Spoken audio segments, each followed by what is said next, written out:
Our first speaker that we're going to introduce is Mary Issa, and she's your executive director, and she's been with NAMI Johnson County for the past 12 years, and she started as executive director back in 2013, and she's going to talk about NAMI's mission right now. So please welcome Mary to the podium.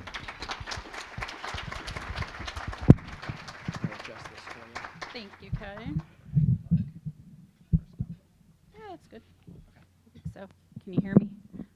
Maybe a little closer. There we go. All right. Well, welcome everyone to the NAMI Johnson County 2020 Kickoff event for our walk. I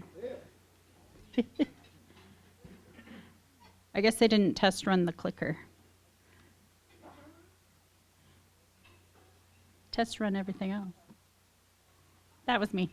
Okay, so I want to take a moment and recognize our staff that's here. Soon you'll be meeting Erin Kay, our walk manager, and Jennifer, can you wave? Erin's up here if you don't know her. Jennifer Days, our coordinator of Our Place Peer Recovery. And then several of our peer support specialists are here. I see Todd. And did Jennifer make it? Jennifer's way in the back.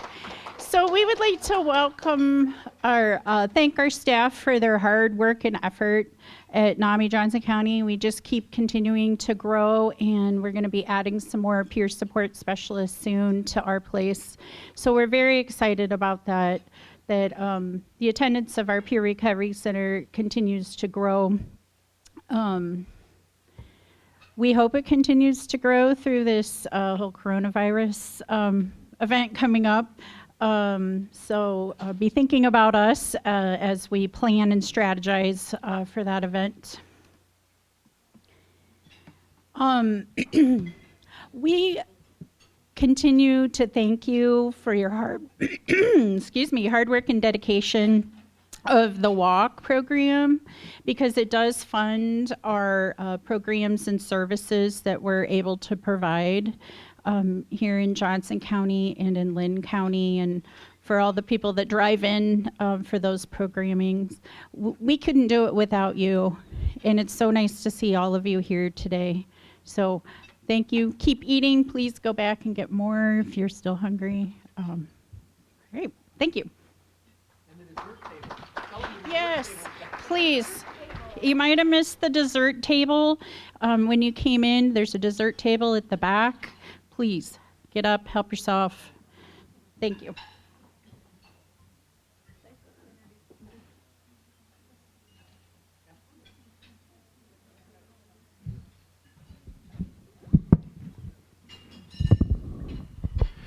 All right, thank you very much, Mary. We also want to thank some sponsors for this event today, too. Locals Love Us for our prizes up front, brought to you by Locals Love Us. Some of the premier sponsors, this is part of the KCRG TV9 Show You Care program. Green State Credit Union, Eels and Tronvold Law, Dave Wright Subaru, as well as Mercy Cedar Rapids. Also the Cedar Rapids Gazette, Alchemies, Child Service, as well as Lensing Quality Care and ACT. Hills Bank, Cedar Rapids Bank and Trust, the Excel Group, Midwest One Bank, Virtue Medicine, LKR, Mercy Iowa City, as well as Mercy Cedar Rapids, and the mighty 1630 KCJJ. So we want to give a nice round of applause for all those sponsors here today. We'll get some more to you a little bit later on. And we're going to introduce our next speaker here for you. This is Mary Lou Callahan. She's sitting right here in the front. And she's an Iowa City native who is proud to be serving as president of the board of NAMI Johnson County this year. She became interested in NAMI several years ago in learning more about the mental health conditions that affected members of her own family. She helped with the original development of the Our Place Peer Drop-In Center when she sat on a committee of peers, agency heads, and community volunteers. She considers Our Place a proud achievement of NAMI Johnson County. She's committed to the roles of education, support, and advocacy that are the pillars of the national and local NAMI organizations. So everybody, please welcome Mary Lou Callahan.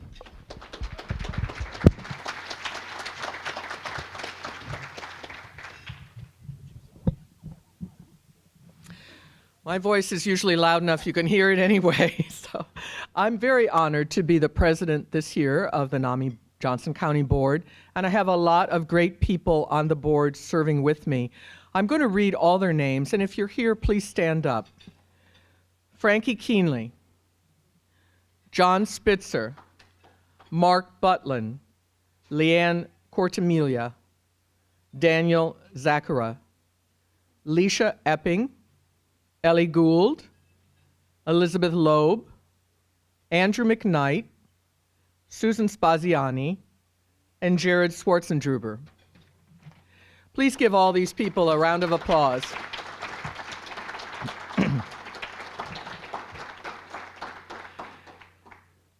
As you know, and I'm sure you'll hear again later, the NAMI Walk is our main source of fundraising, so it's very important to us. And this year, it's, I think, more important than ever. We are trying to do more programming, and we are trying to expand, if we can, into the rural areas and to our young people in junior high and high schools to get the word out that there is not a stigma. This is something we are all in together and should be able to talk about and to support each other. Also, it's important, all our programs and support groups are at no cost. So there is no barrier for anyone in our community who wants it or needs our services. But to do that, we have to raise money. So the walk is very important. Now, I know we're living in uncertain times, and the spread of the coronavirus may change increasingly some of our daily activities. But we need your support for this. Also, we all know that the walking itself is just one part of this very important event.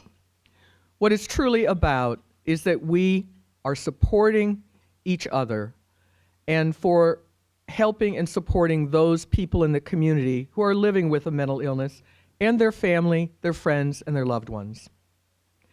So I really encourage you to let's set the goal high, let's reach for the stars, and let's make a lot of money. Thank you.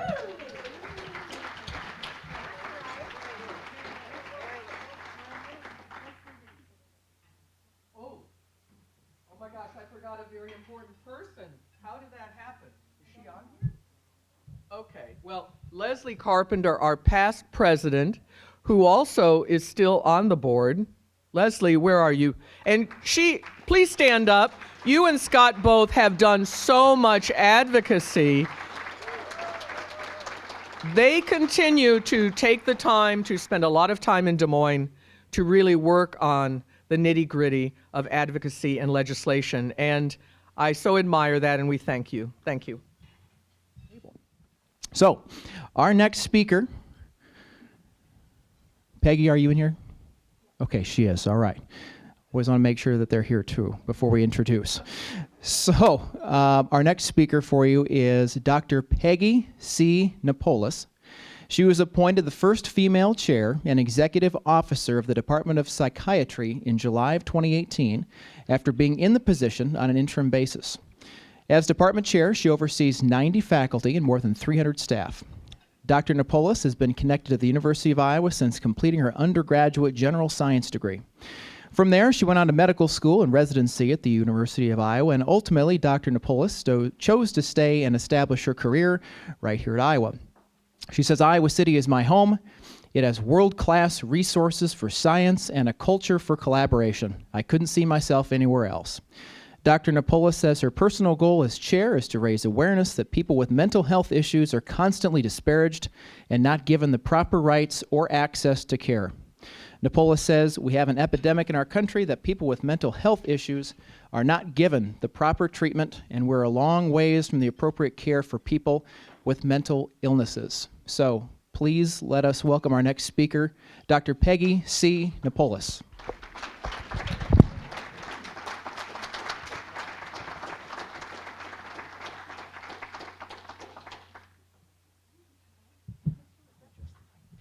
Great. That was a perfect pronunciation, by the way. Perfect.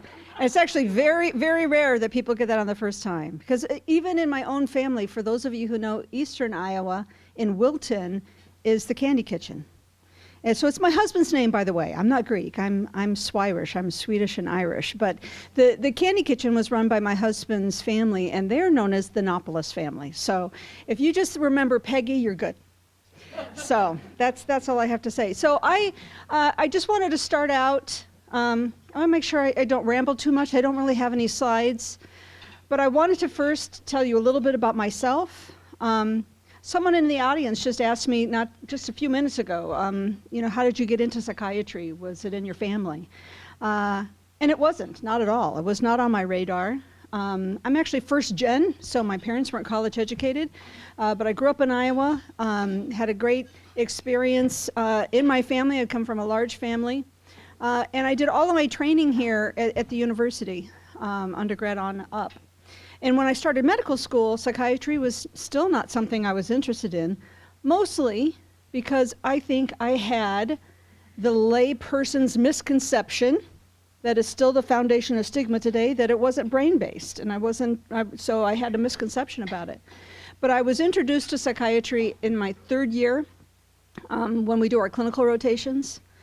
And I can tell you how long ago that was. That would have been 1988. But I remember very distinctly those patients. I remember one in particular. I remember them because they moved me in a way that no other patient, by the way, this is by the end of my third year, so I had rotated through every other piece of medicine until I got to psychiatry. It was one of my last rotations. It sparked, a passion in me for taking care of these patients just because they weren't at all what I was expecting. And then on top of that, just a few weeks after those rotations and seeing those patients and caring for those patients, I remember seeing a family member. So I saw, I was taking care of a young man with schizophrenia who of course was suffering, but who was suffering far greater was his mom, who had been told that she was the cause of his illness. And that struck me to the core. So not only did I have compassion for her son, but the fact that she was suffering. And once again, under the guise of what is continued to be just a misunderstanding, what I consider to be an epidemic of ignorance about mental illness. So I just briefly want to give you a history that will probably help us understand, because sometimes we want to rail against the stigma, but there's some reason why it came about. So I'm going to tell you the story of two scientists from back in the 1800s. One of them, you'll recognize his name. It's Dr. Alzheimer. Recognize that name? Yeah, Dr. Alzheimer. The other was Emil Kraepelin. And most of you probably don't know that man. But they were scientists at the same time in the same laboratory, and they were studying the brain. Because all mental and brain illnesses at that time were considered to be brain-based. Alzheimer was interested in dementia.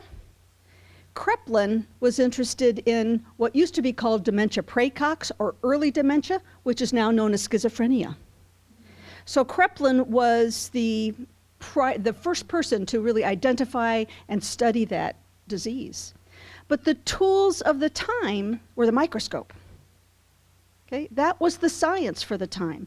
Alzheimer was able to look at brain tissue under the microscope and see plaques and tangles. We could see how the cells were dying from Alzheimer's disease, right? So that disease that he studied bears his name, and it became a neurologic disease. Kraepelin, who was studying schizophrenia, couldn't see anything under the microscope. There's nothing here. Okay, this is a person who has schizophrenia, but I don't see anything under the microscope. And over the next 20, 30, 40 years, science tried their best to understand the biologic basis of mental health, just in the same way that neurologic diseases were being studied. But they were hitting a brick in the wall, or hitting a brick wall, because of the tools of the time. That was really when science, appropriately so, tried to take another tack. Well, if this is not anything that we can see under the microscope, maybe it's psychological. So that's really what ushered in the several decades of what I consider to be kind of the dark ages, right?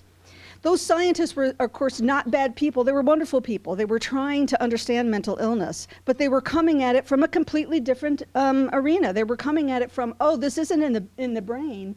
It has to do with you as a person. It has to do with your parents. It has to do with your environment. And that really solidified the stigma for mental illness, right? It solidified the stigma of this is your fault as a person. It's your parents' fault.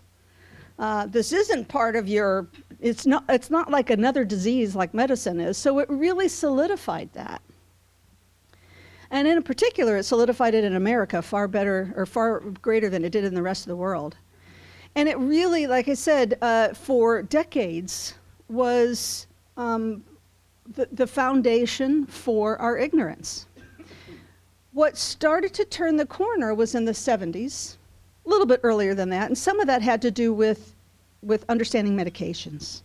So when we first discovered lithium, thorazine, and we saw patients who were suffering from a major mental illness that got dramatically better with a drug, people appropriately said, well, maybe it wasn't their mama, right? Maybe there's something to this. And that thread of understanding the neurologic, the biologic basis of mental illness has continued and to roll through the decades. I know when I started my training because I do both science and psychiatry, and when I started my training in the 90s, it was the decade of the brain. And by the time we finish that, it's, wow, we need a century, because it's really complicated. But I think we've come such a long way in understanding and knowing better about what the foundation of mental illness is. But I can tell you, and you all know, that the stigma still exists. And the stigma is still, in my mind, after all this time, the number one reason for us to push forward and to educate. So all of you here, and I know a little bit, I'm preaching to the choir, but all of you here know these issues. But I think, to pick headlines from the time that's not coronavirus, but to really kind of drive home the numbers and the understanding of where we still need to go is the opioid crisis. So for those of us who are old enough to remember the Vietnam War, the young people in America protested. They shut down campuses. Our young men are dying. Our young men are dying. It was a huge social movement, and it was a cry for injustice. Yet, in 2017 alone, we had more people die from an opioid epidemic than the entire Vietnam War. Those numbers are stark. And there really is one reason for that. It's stigma, right? It is stigma.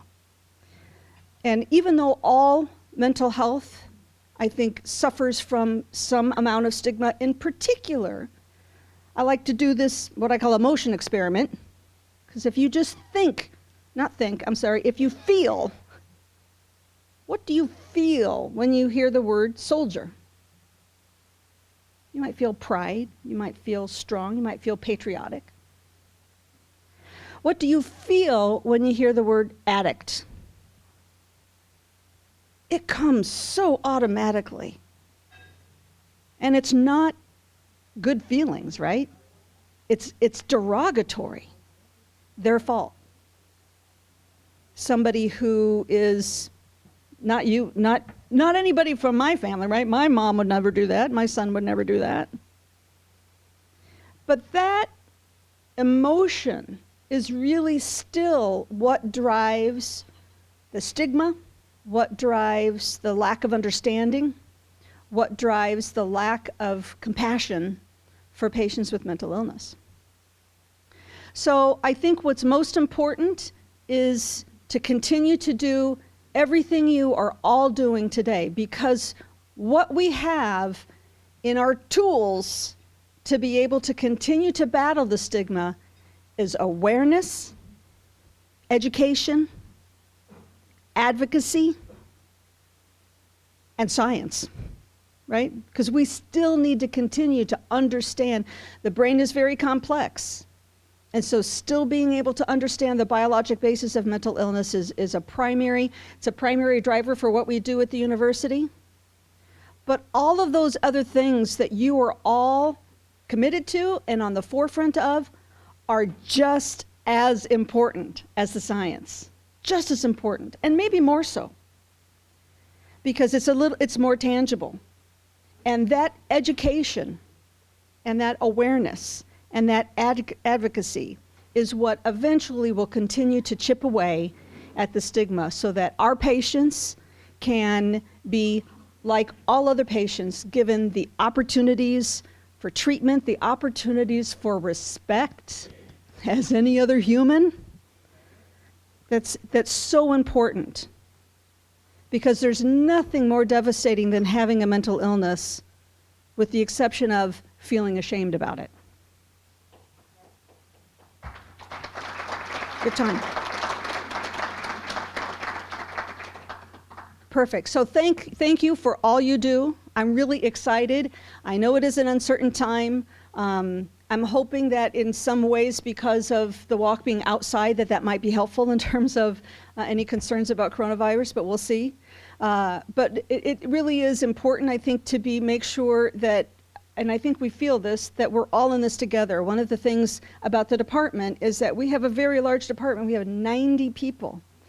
And I am so, especially because it's a department that I grew up in, so I have this wonderful advantage of being the chair, even though I grew up in that department. But I can tell you that every single person, and it's not just in the Department of Psychiatry, but another one of the reasons why I love psychiatry is our team approach. So our nurses who are so vital, in particular to people who are on the inpatient units, so vital to the care of these patients. Social work, occupational therapy, everybody who works together for taking care of patients with mental health. We all have the passion for compassion, and we all share it with you. So thank you for everything you do.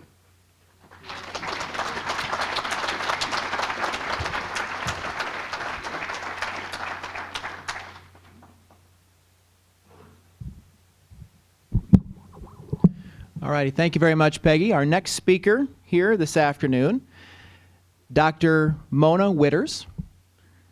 She is the NAMI Lynn County President, and Dr. Witters wants to say thank you for the opportunity to represent Lynn County as the Executive Director of the National Alliance on Mental Illness.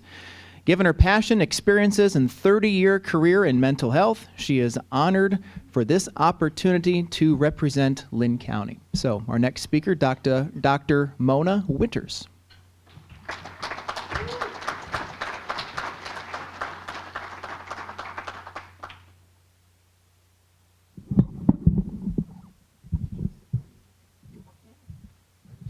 All right. Can you all hear me? In the back. Okay. I pulled a fastie on Kaj. Okay. Kai, I did it too. Oh my gosh. All right. Apologies on that. But my name is actually Dr. Mona K. Macaulay Witters. It's hyphenated. And I am the better half to Dr. Alan Witters, which some of you may know. He is like Dr. Peg. He's a psychiatrist in Cedar Rapids, Iowa. And we both together are passionate about mental health. So I'm just going to take a few minutes here to talk a little bit about Lynn County and the work that we're doing in Lynn County, because like Johnson County, mental illness is everywhere. And we're all fighting, as Dr. Peg alluded to the battle to beat that stigma, to get early treatment, to prevent long-term agony and problems that families and loved ones and persons with mental illness feel. So I have been working in the field for quite some time, and I'm quite honored when I was selected to be the executive director in Lynn County. As part of my many hats that I've worn in my life, I was a psychiatric nurse at the University of Iowa Hospitals and Clinics.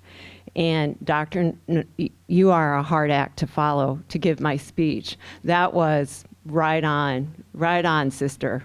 So I'm gonna, as a former neuropsychologist, I'm gonna ask you a memory question, Dr. Peg. Okay? She is a very well-known scientist in Huntington's chorea, has done lots of work in psychiatry and in mental health. So are you ready? Oh my gosh, I'm gonna put you on the spot. So do I look familiar to you? Yeah. I'll take my glasses off so you can see my better side. Oh, thank you. I must say, I know Al. I've known Al since I was a resident, but I don't recall how I know you. No problem. We'll only give you like a C- on that. So actually, Dr. Peg and I go way back to the university. I worked there in research in psychiatry in the department. I was there with Dr. Winokur, and when we were unraveling things in the decade of the brain. And I believe we crossed paths in those halls at the VA, at the psychiatric hospital, you and I, and actually, if I can brag, I'd like to think that I was training you in brain research. So that's one of my cards to fame. And I think we just maybe passed for a very short time because I was on further training for me, but you probably know Dr. Henry Nazarella, Dr. Smith, Dr. DiMaggio. We can go on in terms of brain research and how important it is. But I do want to say now, as the executive director, I'm learning a lot from Mary, from Aaron, from Katrina, from all the people in the front row in Johnson County. We are your cousin that's taking notes. We're your kissing cousin because we're trying to figure out, wow, how do we do this? How can we join together and create such a movement and advocacy? So it is very near and dear to our hearts in Lynn County. And I want to thank and acknowledge my team and the group from Lynn County. Much like the people in Johnson County, they have been our mental health ambassadors in Lynn County. So I would like you folks that came here from Lynn County to please stand up. And we'll give a big hand for you all.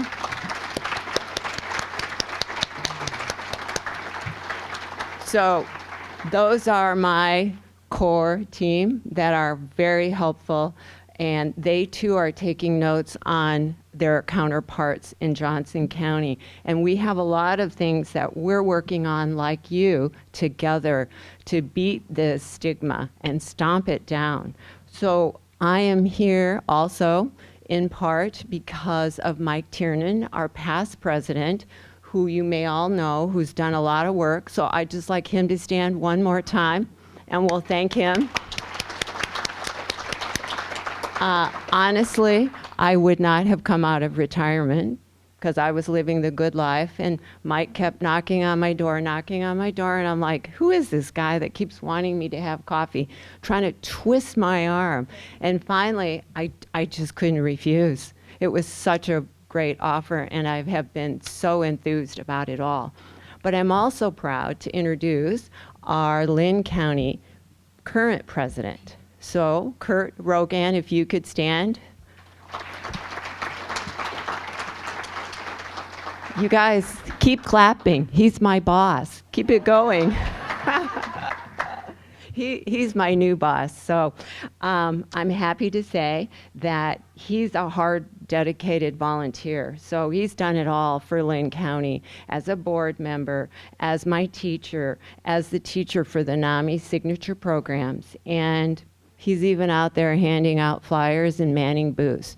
No job is too small for him. So I'd like to have Kurt come up front and share a few words about our chapter and the things that we're doing. And I'm very honored to be a speaker. This was my first time at the Kickoff. Wow, I'm impressed. Here's a shout out to all the things you guys are doing, and thank you again.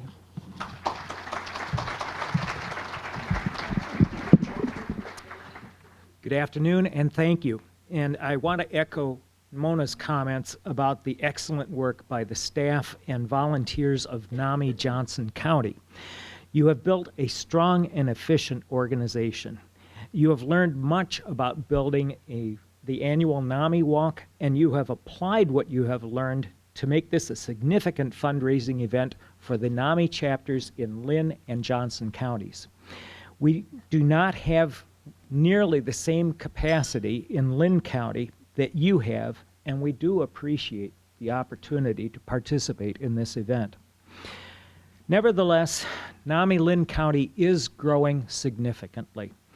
We have, under Mike Tiernan's leadership and with the assistance from many volunteers, we have doubled our membership over the past 18 months, and we are looking to grow our membership much more. My wife, Lynn, and I entered NAMI a little over 4 years ago, both through the NAMI Family Support Group and through the NAMI Family to Family class, which was then a 12-session class that our chapter offered maybe once a year. However, since summer 2018, NAMI Lynn County has offered this class no fewer than 6 times. We have now reached about 115 people over that time.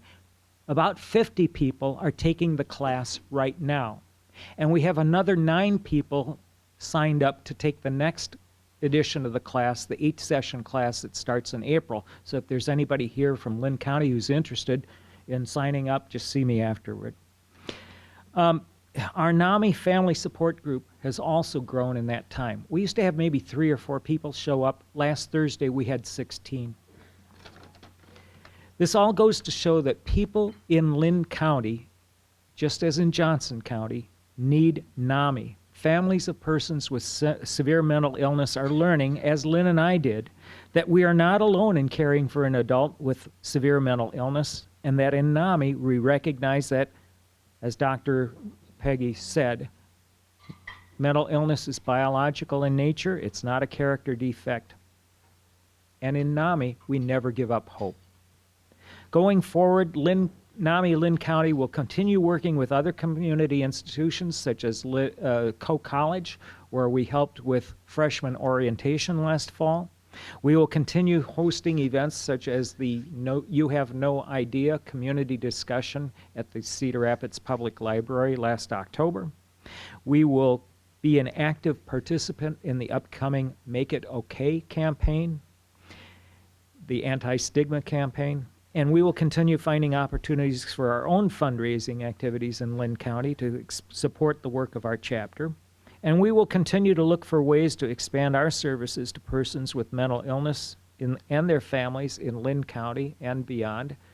As is Johnson County, we're looking to expand into rural areas as well. Thank you again, and here's to a successful NAMI Walks. Thank you for your work.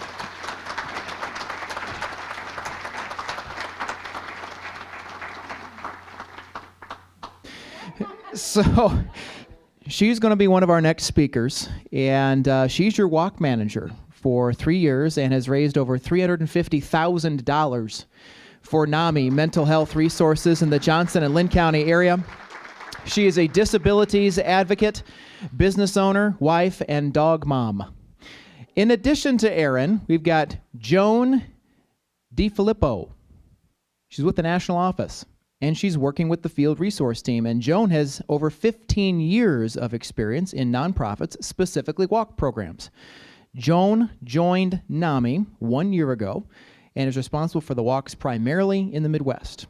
Lifelong Chicagoan and is truly the definition of a typical North Side Irish family from Chicago. So, Aaron and Joan, come on up. However you'd like to do it.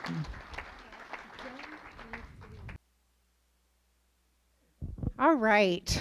Thanks for making that accommodation for me, guys. I appreciate it very much. As Kai said, I'm Erin Kay. I'm the walk manager. I've been with NAMI Johnson County for 3 years now and counting. It's been an experience, that's for sure. We've walked in the rain, we've laughed, we've cried. It's an experience, definitely. So I don't like to get up here and rattle on. I am much more of the organizer than a person who does speeches. So that's why we're so lucky to have Joan with us. I do want to do some shout outs and some thank yous to Kai O'Mara from KCRG. And I want to thank KCRG, one of our largest sponsorships for this year from the Show You Care program. So please give a round of applause to Kai.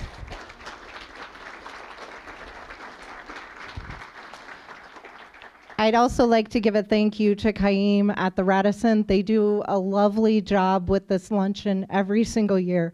They deal with my frequent phone calls and panic attacks that I have over this event. So they do a lovely job.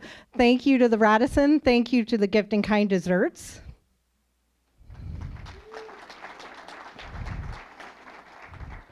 And one final thank you. I want to say thank you to my executive director, Mary Issa. She battens down the hatches with everything we do. Last year, she was sick and she wasn't among us. And you can really tell when your captain of your ship is not there.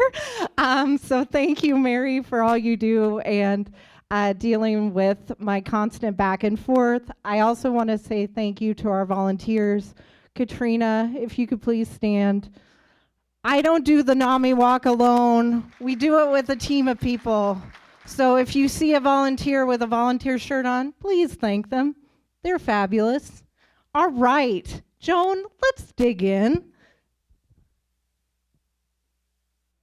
Oh, I'm up. Okay. If you guys are not aware, our NAMIWALKS program is actually part of a national program. So there's over 120 walks across the United States that take place. And they raise over $13 million for NAMI mental health resources in the United States. I think that's absolutely phenomenal. That is very exciting. Next. Oh, okay. Yes, and as Kai mentioned, and as Mary Lou mentioned, our funds go to support our educational programming and support groups. So if you guys are familiar with what NAMI does, it funds our NAMI Connections, our NAMI Family to Family course, our NAMI Family Support Group. There's lots of programs happening at NAMI, and we need the funding for it. This year's theme is mental health for all, because I think you guys all know that mental health impacts everyone. All businesses, all organizations, your mental health is critical. And I want to say, as Mary Lou said, and I love that people say that, because I think it's starting to become a national thing. But I want to say, as a person with a disability who is a walk manager, which I'm sorry, the irony of that is crazy. Like, it really is. The walk is not about walking. It's about coming together as a community, like you guys have done today, and uniting over mental health and saying, hey, we're here to break down the stigma. We're here to tell our story. We're here to be visible in the community.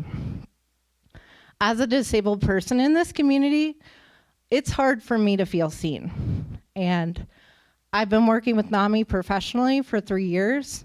NAMI makes me feel seen. And I hope that NAMI makes you feel seen when our team captains come. We have over 37 team captains registered today. We're hoping that number increases. And it's about you guys. It's about your stories. It's about you guys coming into the office, letting me pet your beautiful dog, and telling me your story about your son or your daughter. That's what the NAMI Walks is about. It's not about the fundraising, the fancy stuff. This is all great, but it's about you and your mental health story. This is a chance for you guys to get out there in the community, have fun with us, and share it. So we're excited. Yes.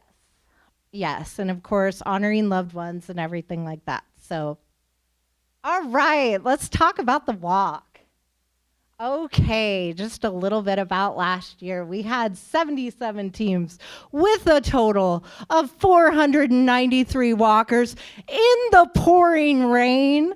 Can I make that point a little more clear? It was raining cats and dogs that day. And we raised over a total of $108,000 for mental health resources in Johnson and Lynn County. And that is truly phenomenal. We're excited about it.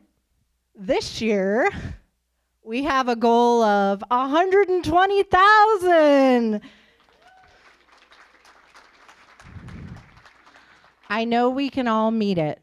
I believe in you all. I've seen the strength of everyone, and I'm so excited. I want to do a special shout out to the University of Iowa Healthcare. They have provided a generous sponsorship this year, as well as having a large-scale corporate team. They are going to try and raise $10,000 for mental health. Yes. Okay, let's talk about teams. Oh, thank goodness, it's finally Joan's turn. Thank you, Erin.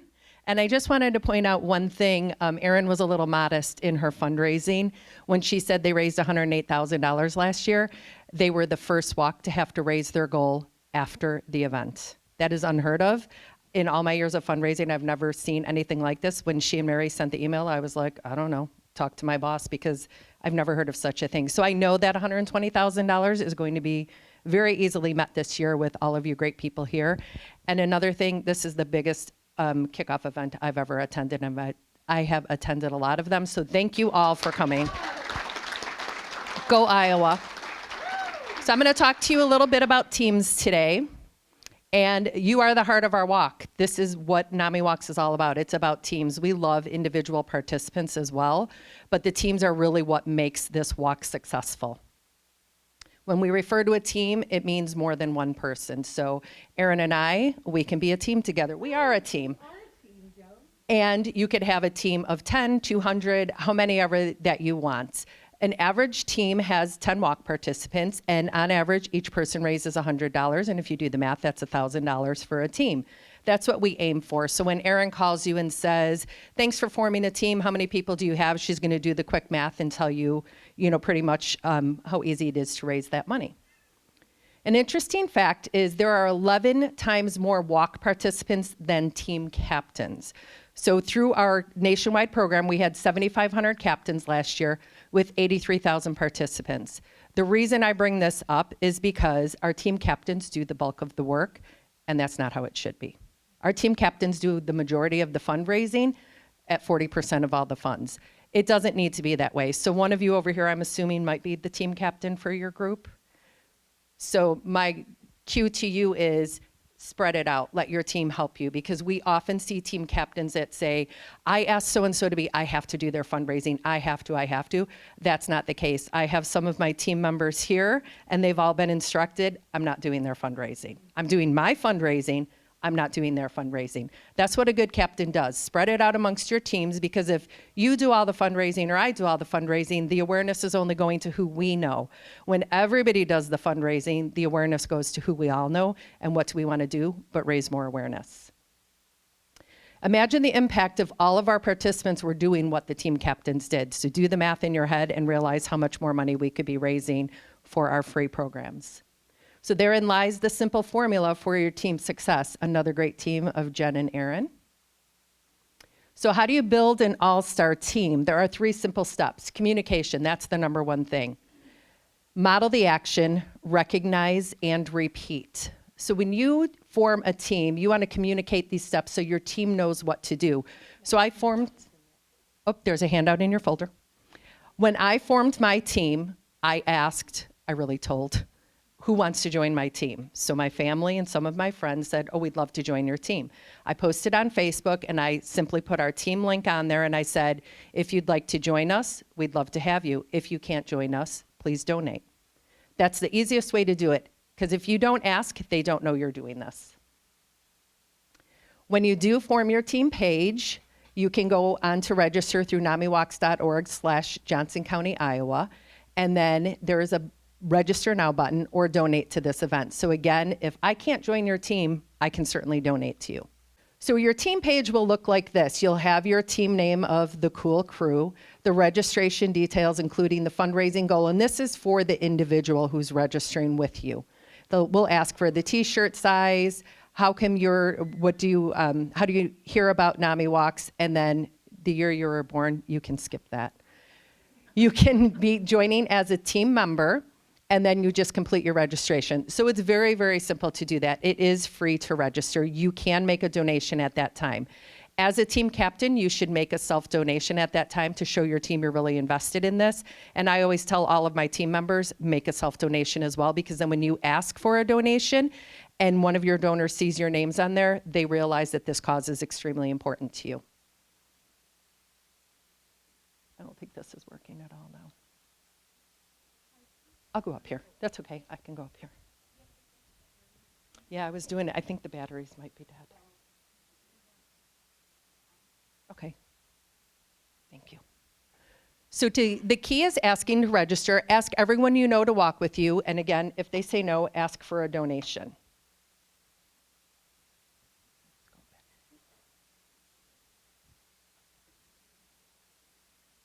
So what you are going to do is ask others to do. You want to do it first, because what you do has far greater impact than what you say. So if I'm going to tell somebody that I formed a walk team, yet I'm not willing to do anything, it's not really going to increase my team or get our fundraising going.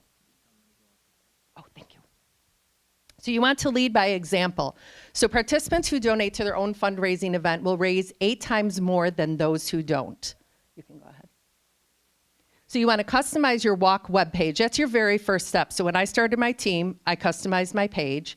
I added a photo and explained why I was walking. And when I customize my page, I'm likely to raise 10 times more than somebody who doesn't customize their page. As somebody who's been asked to donate to several events, I like to know why I'm donating. We all know causes, different names, different organizations, and that's great, but why are you walking? Why am I donating to you? That's the most important part. You can also connect your walk page directly to Facebook fundraisers. To me, this is the easiest way to fundraise. You just simply put it on there, people click, and they donate. When I put my team page up last week, I raised $1,000 in about an hour.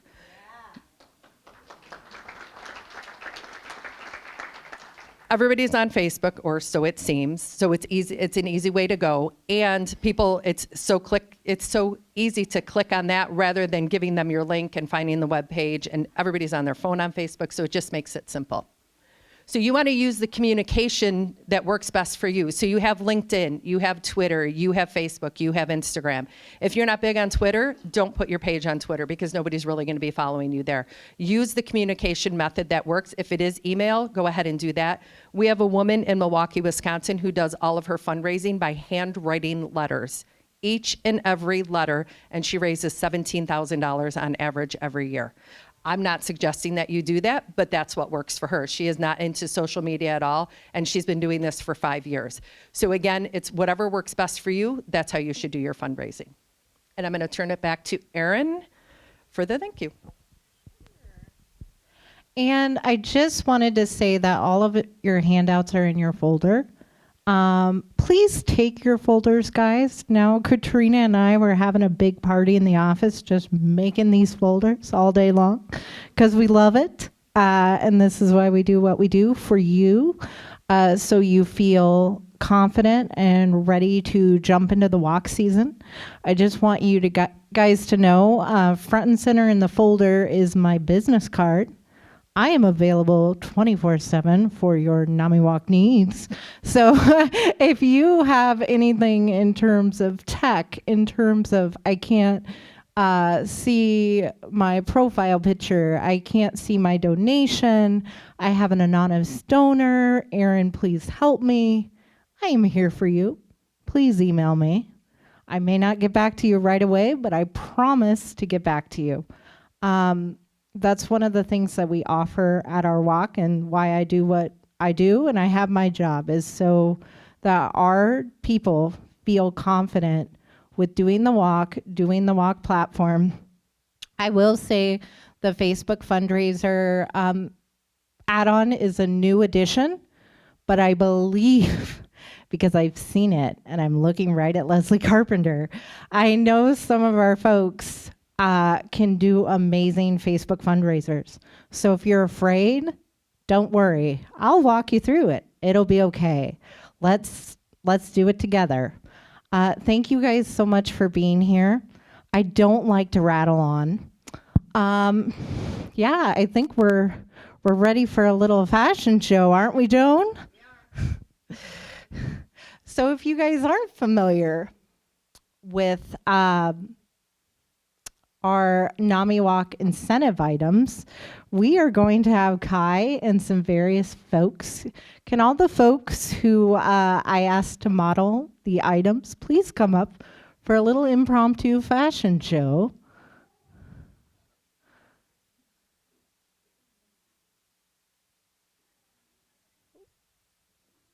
It looks like an eye thing. I don't know. Now we need catwalk music. Da, da, da, da, da, da, da, da. Yeah, you can hold the bag. That's perfect. We're having Kai strut his stuff first with the throwback to the 90s. Folks, do you remember the waist pack? This is very specific language, direct from NAMI National. Am I right, Joan? It is a waist pack, not to be confused with a fanny pack. Woo! That's right. I like it. Kai O'Mara, KCRG, modeling the fanny pack, $250. And this fanny pack could be yours for $250 for the NAMIWALKS program, or the choice of the lovely Mental Health for All coffee traveling mug. Exactly. You can stick your NAMIWALKS pens in there. Yeah. Woo. $250. It can be yours, folks. All right. All right. Nancy, we have, I'm sorry, Natalie. We've got this lovely reflective yoga tee, and we don't have the beach towel with us today, but I'm telling y'all, it's fabulous, folks. Yes, for $500, you can get your own NAMIWALKS yoga tee, and I saw Phil had his on earlier, or you still have it on. Woo! He's all NAMIWALKS'd up. Woo! That's right. Okay. Now we've got this really nifty inversion umbrella, which I'm afraid to open in the office. I'm not going to lie to you. Like, woo! Look at that, guys. And I think it goes in and out. For $1,000 for the NAMIWALKS program, you can get your own umbrella. You can put a family under there. I mean, you could put like 6 people, potentially. I mean, think economical in terms of the umbrella. All right. And then we've got Phil Steffensmeyer, one of our top team captains of the week, modeling our NAMIWALKS fleece, micro fleece, very fancy Eddie Bauer scenario. This is the good stuff, folks. For $1,500, this sweater could be yours. Hoodie thing, yes. Woo! All right. Okay, and I think your son had the bag. Yeah. Yes. This bag, this wonderful travel tote, also comes with a NAMIWALKS charger that's personalized. I think that's neat for air travel. I know our folks, maybe you're not traveling right now by airplane, but eventually we will be. So think about that for $2,000, or of course the NAMI suitcase. All right. Okay. Yes, I want to make a note. We do not ship these items out to you. They will be shipped out to you. So no worries on that end. If you have any questions, send me an email. I'm always here for you. All right. Our Rockstar Pen is a incentive that we give to our team captains that raise $1,000. Yeah. Got those ready to go. So again, like Joan covered, ask all your friends, ask all your people. Even if you don't think that somebody is willing, like the stories I've heard through the NAMIWALKS is like, wow, I put it out on Facebook, or I told my story. We have a volunteer in the office who was actually highlighted in this presentation, Rebecca Evans. She's at the University of Iowa today. But she has recently opened up with her diagnosis of bipolar, and just feeling like she could tell that story through her NAMIWALKS page, she has felt so good. And I'm just like, I love when she tells her story because she feels empowered by her diagnosis. We have to remember the empowerment piece. It's not a bad thing. Okay, that's my little soapbox. All right, this is all in your folder, folks. We do it the online way, but you can always do it the old school way. Yesterday, we just picked up a check from Toyota Financial that they raised over $1,000 for a casual jeans day in the office. If you're interested in corporate fundraisers through your various organizations that you work for, please come find me. I'll help you get one set up. This is at our walk celebration. I just think that's a lovely photo. We need to be able to stand up and say, it's okay to have a mental health condition. It's okay to be able to reach out and ask for help. NAMIWALKS is the best. It's a celebration of all of our members, all of their friends and coworkers and relatives, all of the places of worship. We get together and we say, hey, mental health challenges are pretty normal. We can live in recovery, and NAMI's there to support you. Money is raised, awareness is raised, so people don't have to feel like they're in sinking sand. But you can get the help, not be ashamed, and live a free life.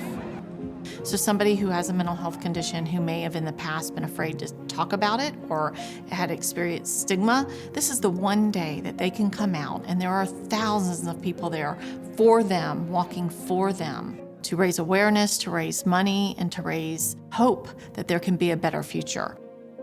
At a NAMI walk, you walk around and you see families, entire families. You see friends. You see people who are meeting for the first time and become best friends. NAMIWALKS for me is the community that comes together rallying around this important issue. I've seen people out there that are probably fresh out of the hospital, that have actually lost loved ones to suicide. And they're no longer in crisis, but they know that it's important to be there, and it's important to show the support for the work that we do. To not only have friends and family support you, but to also see other people that have been hurting come together. And for that one day, you can walk in honor of, in memory of, just for one day, laugh. You are not alone. You are a huge force to be reckoned with.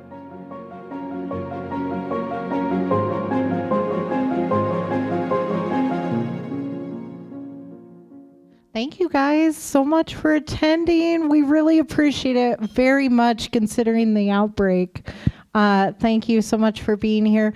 Please take the flowers. Please take your folders. Please take the pens. Thank you. Thank you, Kai.